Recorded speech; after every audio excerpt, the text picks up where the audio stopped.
हम लोग जो है आरएसी में चैप्टर 2 वेपर कंप्रेशन साइकिल जो है कि पढ़ लिया हुआ है। और वो जो है एज ए आइडियल था, एज ए थ्योरेटिकल साइकिल था। अब जो है हम लोग एक्चुअल वेपर कंप्रेशन साइकिल के बारे में पढ़ेंगे, ठीक है। तो यहाँ पे कुछ मेजर जो है पॉइंट हैं जो कि थ्योरेटिकल या आइडियल साइकिल से सेपरेट होता है, ठीक है। एक्चुअल वेपर कंप्रेशन साइकिल, यहाँ पे पहला पॉइंट क्या कह रहा है, यहाँ पे देखिए, ये आपका जो है एक्चुअल वेपर कंप्रेशन साइकिल जो है कि आइडियल और थ्योरेटिकल वेपर कंप्रेशन साइकिल से कई कारणों से क्या है, अलग होता है, जो कि निम्न है। अब सबसे पहली बात ये है कि वहाँ पे हम लोग जो है कंडेंसर में और जो है इवोपरेटर में जो भी प्रोसेस होता था वो आइसोबारिक होता था। और ये जो आइसोबारिक प्रोसेस है ये इसमें प्रेशर कांस्टेंट रहता है। बट ये आइडियली जो है कि कहा गया है, ये आइडियली आपका थ्योरेटिकली वेपर कंप्रेशन साइकिल में बताया गया है, ठीक है। अब होता क्या है, जब हम लोग प्रैक्टिकली देखते हैं उसको, एक्चुअल में उसको देखते हैं वेपर कंप्रेशन साइकिल को, तो कंडेंसर में और इवोपरेटर में दोनों में जो है प्रेशर का ड्रॉप होता है, ठीक है, प्रेशर ड्रॉप होता है। और बाकी जो आपके डिस्चार्ज लाइन है, सक्शन लाइन है, उनमें भी जो है प्रेशर का ड्रॉप होता है। और रही बात कि उसमें जो है हीट एनर्जी का भी लॉस होता है, ठीक है, या फिर गेन ऑफ हीट एनर्जी और you can say loss of heat energy. तो ये हमें जो है देखने को मिलता है। अब इन्हीं सभी की वजह से ये जो माइनर जो आपके जो मेजर पॉइंट अभी जस्ट मैंने एक्सप्लेन किया हुआ है, इन्हीं की वजह से जो है साइकिल आपका थोड़ा जो है चेंज हो जाता है, ठीक है।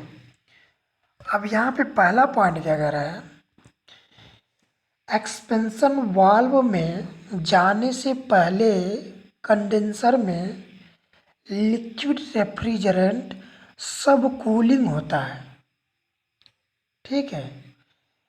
यानी आपका जो लिक्विड रेफ्रिजरेंट है उसका सब कूलिंग होता है, किसमें, कंडेंसर में।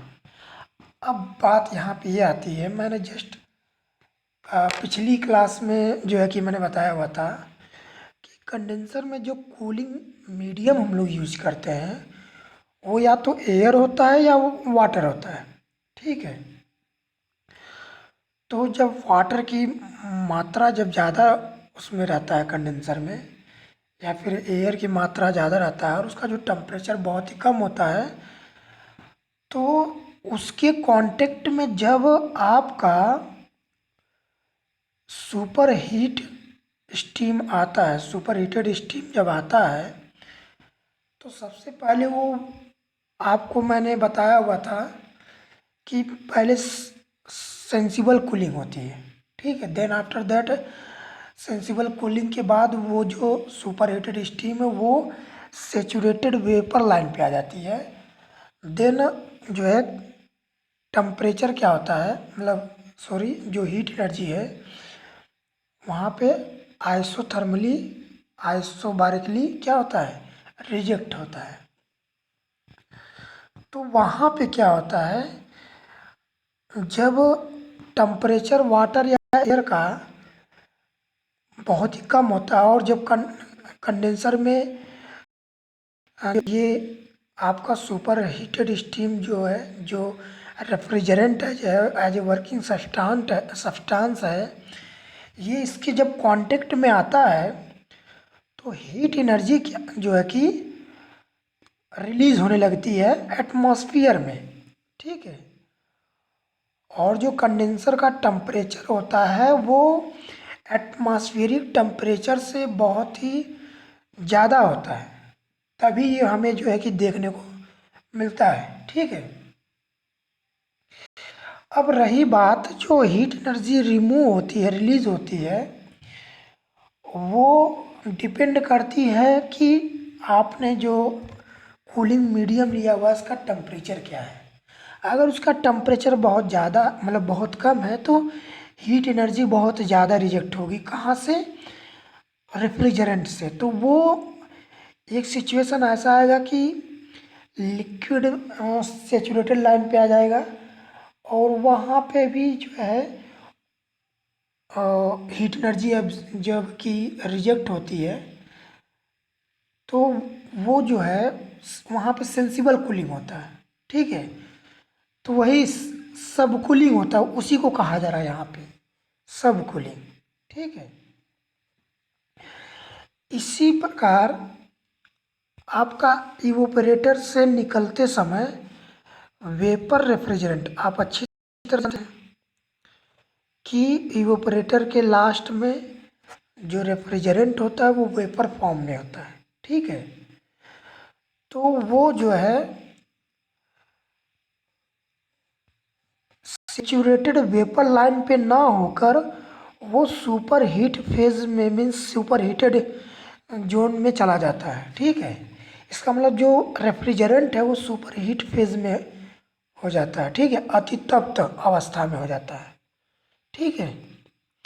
अब ये क्या, इसका कारण क्या है? तो इसका कारण है कि वो जो है एक्सपेंशन वाल पे डिपेंड करता है। सुपर हीट फेज का अगर सुपर हीटेड फेज में अगर आ गया है तो एक्सपेंशन वाल के प्रकार पर निर्भर करती है, या फिर वह जो है कि रेफ्रिजरेंट जो है जो सक्शन लाइन के दौरान मतलब हीट एनर्जी को एब्जॉर्ब कर लेती है तो वो जो है कि सुपर हीटेड जोन में चली जाती है। तो बात यही निकल के आती है कि आपका सपोज दैट ये जो साइकिल है यहाँ नीचे आपको दिखा दिया जा रहा है, ये देखिए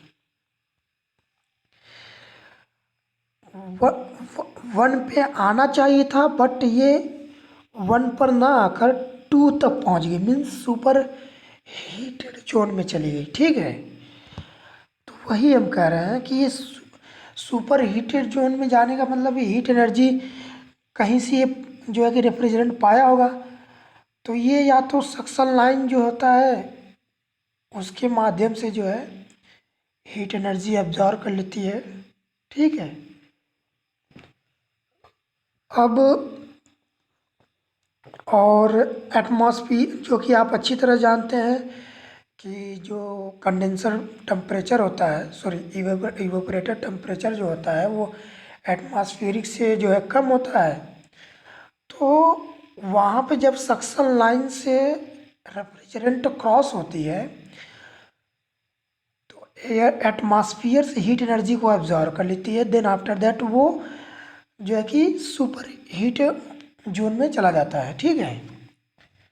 तो ये कारण हो सकता है, या फिर जो है एक्सपेंशन वाल्व, ये भी इस पे भी डिपेंड करता है। सुपर हीट जोन में जाने का कारण ये भी बन जाता है कि वो किस प्रकार का है, क्योंकि इवोपरेटर को जो है वर्किंग सब्सटेंस मीन्स इवोपरेटर को जो रेफ्रिजरेंट प्रोवाइड करता है वो एक्सपेंशन वाल्व प्रोवाइड किया जाता है करता है। बट एक्सपेंशन वाल्व जो है ऑटोमेटिक जो है उसके अमाउंट को क्या करता है, कंट्रोल करता है। तो मान लीजिए 1 kg जो है रेफ्रिजरेंट को मतलब इवोपरेटर को प्रोवाइड किया। अब वो इवोपरेटर वहाँ पे अब जो अमाउंट तो जो उसकी मात्रा फिक्स हो गई, तो अब वो हीट एनर्जी जितना एब्जॉर्ब करती जाएगी उसका टेम्परेचर बढ़ता जाएगा। ठीक है। तो ये कारण बन जाता है। और एक कारण और भी हो सकता है कि इवोपरेटर के लास्ट में क्या होता है कि जब तुरंत बाद जब वो रेफ्रिजरेंट निकलता है तो इवोपरेटर के इंटरनल जो सरफेस होता है उसकी हीट एनर्जी जो है कि ज़्यादा होती है। तो वो क्या करता है हीट एनर्जी को जो है एब्जॉर्ब जो है कि वहाँ से रेफ्रिजरेंट हीट एनर्जी को एब्जॉर्ब कर लेती है। ठीक है, तो वहाँ से भी हीट जो है कारण ये बन जाता है कि जो कि वो पहुँच जाता है किसमें, सुपर हीटेड जोन में। ठीक है, चलिए नेक्स्ट पॉइंट क्या है। नेक्स्ट पॉइंट आपका है रेफ्रिजरेंट का कंप्रेशन ना ही आइसेंट्रोपिक और ना ही पॉलीट्रॉपिक होता है। ये इम्पोर्टेंट पॉइंट है। आप जैसा कि जानते हैं कि 1 से 2 जो प्रोसेस होता है, हमने बताया था एडियाबेटिकली कंप्रेशन या आइसेंट्रोपिक कंप्रेशन जो कि वहाँ पे होता है। लेकिन यहाँ पे क्या होता है, हीट एनर्जी का आना जाना श्योर है। ठीक है, बट प्रोसेस क्या कर रहा है कि वहाँ पे आइसेंट्रोपिक मतलब ये एडियाबेटिक का मतलब हीट एनर्जी कांस्टेंट, बट ऐसा नहीं होता है।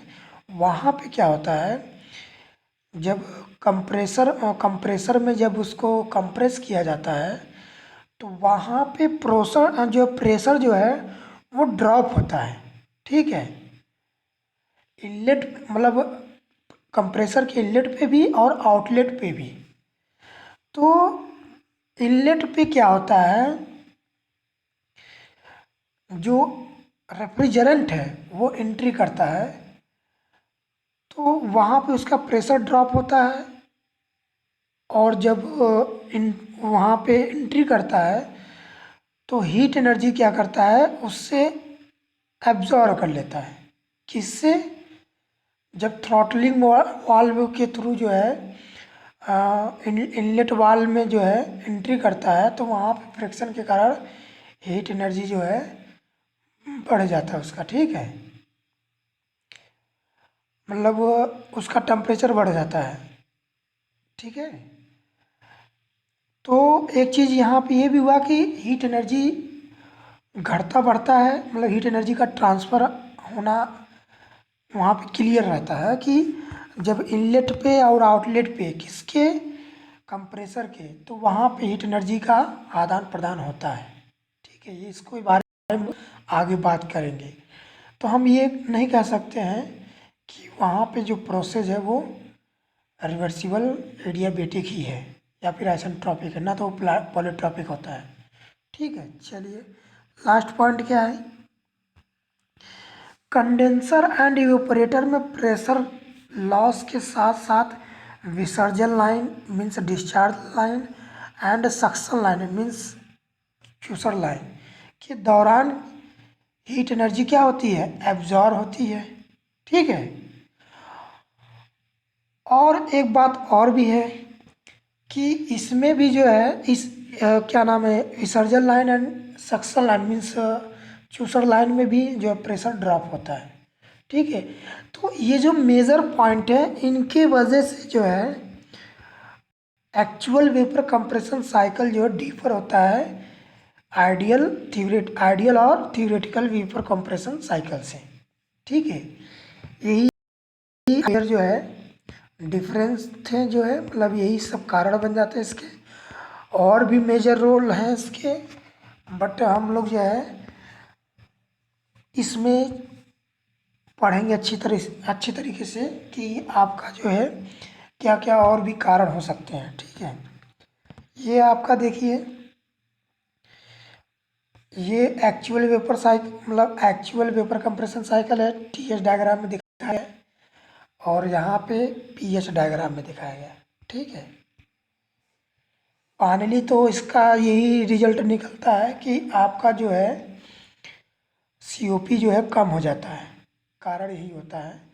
कारण क्या होता है सीओपी कम होने का, क्योंकि अब हमने क्या बताया था कि रेफ्रिजरेंट जो है वो सुपर हीट जोन में चली जाती है, यानी यहाँ से ये देखिए आपका यहाँ से स्टार्ट हुई थी, यहाँ तक आई, तो इसका मतलब जो है रेफ्रिजरेशन इफेक्ट हमें बहुत ज़्यादा मिला। ठीक है, अब रेफ्रिजरेशन इफेक्ट ज़्यादा मिलने का मतलब वो जो आपका वेपर जो कंप्रेशन का जो है, सॉरी कंप्रेसर का जो वर्क है इसकी तुलना में बहुत ज़्यादा होता है। इसका मतलब रेफ्रिजरेशन इफेक्ट मतलब ठंडक के प्रभाव में वृद्धि तो होता ही है, लेकिन इसकी तुलना में जो आपका सुपर हीट जोन में जो रेफ्रिजरेंट पहुंचा है, अब वो कंप्रेसर में पहुंचेगा तो वहाँ पे जो है वर्क उसको ज़्यादा देना पड़ता है वहाँ पे। तो इसके अब यहाँ पे एक फाइनली एक बात ये भी निकलती है कि ये जो वर्क देना पड़ता है, अब जो हमें यहाँ पे रेफ्रिजरेशन इफेक्ट जो मिलता है उसमें जो वृद्धि देखने को मिलता है उसकी तुलना में जो कंप्रेसर में जो वर्क है उसमें जो वृद्धि होती है वो अधिक होती है। तो फाइनली क्या हुआ, आपका यही होता है ना कि सी ओ पी आपका यही होता है कि H1 माइनस H4 अपान H2 माइनस H1। तो ये बताइए, ये आपका रेफ्रिजरेशन इफेक्ट हो गया, तो इसमें वृद्धि होती ही है, लेकिन इसकी तुलना में ये जो वेपर कंप्रेशन सॉरी जो ये कंप्रेसर का जो वर्क है, जो वर्कनेट है वो ज़्यादा होता है। फाइनली ओवरऑल जो सीओपी होती है वो क्या हो जाती है, कम हो जाती है। ठीक है, तो यही कंक्लूजन है। और जो है हम लोग नेक्स्ट जो है क्लास में इसके बारे में ये ग्राफ कैसे आपका निकल गया है इसको अच्छी तरीके से क्लियर करेंगे। ठीक है, बाकी कोई भी डाउट हो आप कमेंट सेक्शन में पूछ सकते हैं। It's okay, thank you so much.